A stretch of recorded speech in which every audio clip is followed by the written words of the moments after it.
আসসালামু আলাইকুম hello viewers, welcome to my YouTube channel English in short programme.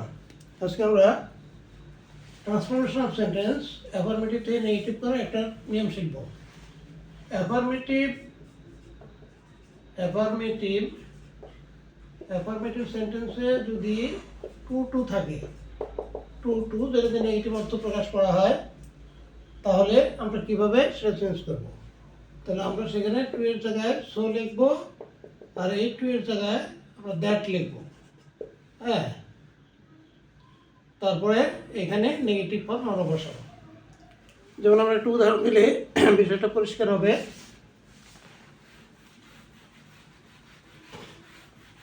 যদি বলা হয় অ্যাফার্মেটিভে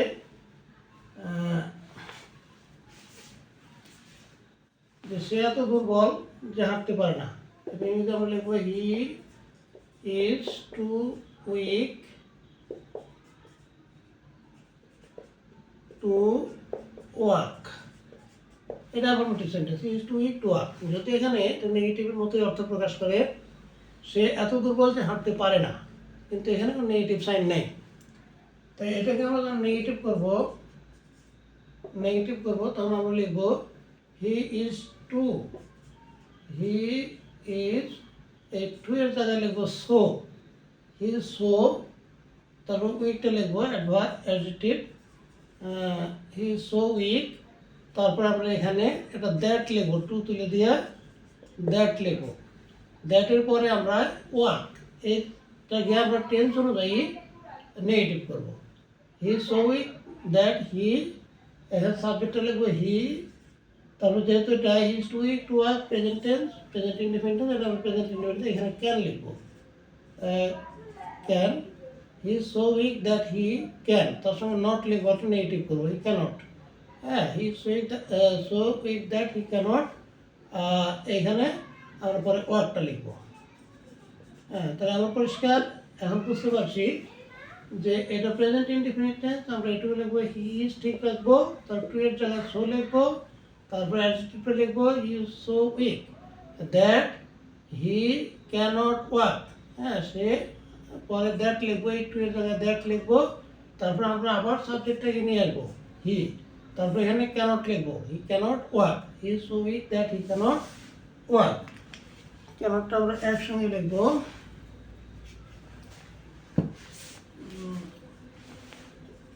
ক্যানট ওয়ার্ক। তাহলে আমরা দেখতে পাচ্ছি এখানে ক্যানট লিখলাম, এটা যেহেতু প্রেজেন্ট টেন্স এই জন্য আমরা ক্যানট লিখলাম। হ্যাঁ, আমরা আরেকটু উদাহরণ দিই, জিনিসটা ক্লিয়ার হবে।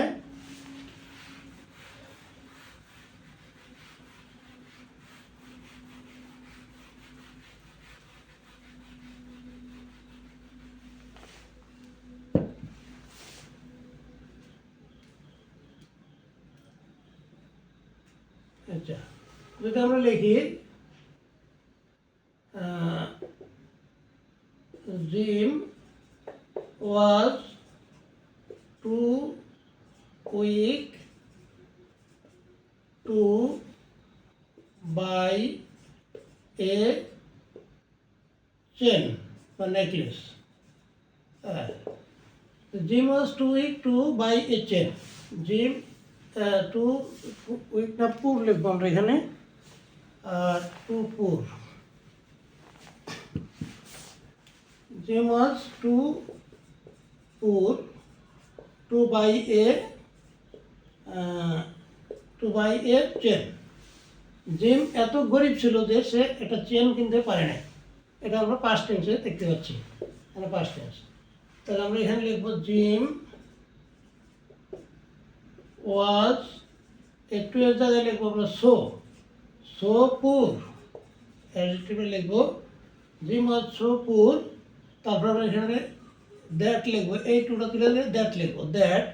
তারপরে জিমের পরিবর্তে আমরা সাবজেক্ট লিখবো হি, যেহেতু এটা পাস্ট টেন্স সুতরাং আমরা এখানে ক্যান লিখবো না, আমরা লিখবো কুড, হি কুড নট। হ্যাঁ, তারপর buy a chain, buy a chain হয়ে গেল। তাহলে আমরা পরিষ্কার দেখতে পাচ্ছি যে Jim was too poor to buy a chain. Gym এত গরিব ছিল যে সে একটা চেন কিনতে পারে নাই। এখানে টু এর জায়গায় আমরা কি লিখলাম জিম ওয়াজ সো, এই টু এর জায়গায় লিখলাম সো। তারপরে আমরা এই যে অ্যাডিটিভ বা অ্যাডভার্ব যেটা আছে এটা আমরা এখানে লিখলাম পুর। হ্যাঁ, জিম ওয়াজ সো পুর, হ্যাঁ অ্যাডিটিভ লিখলাম, পুরটা লিখলাম। তারপরে আমরা এখানে এই টুটা তুলে দিয়ে দ্যাট লিখবো। তাহলে আমরা so that, so dot dot that, so dot dot that, তার মানে ডট ডটের মাঝে একটু কথাটা থাকলো, আর এটা তো এই ছিল।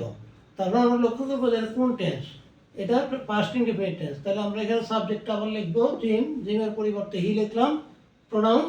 তারপর আমরা লিখবো যেহেতু পাস্ট টেন্স আমরা ক্যান না লিখে কুড লিখবো, কুড নট, তারপরে বাকিটু লিখবো বাই এ চেন। তো এ পর্যন্তই, আবার দেখাবো ইনশাল্লাহ নতুন ভিডিও নিয়ে। থ্যাংক ইউ অল, আল্লাহ হাফিজ।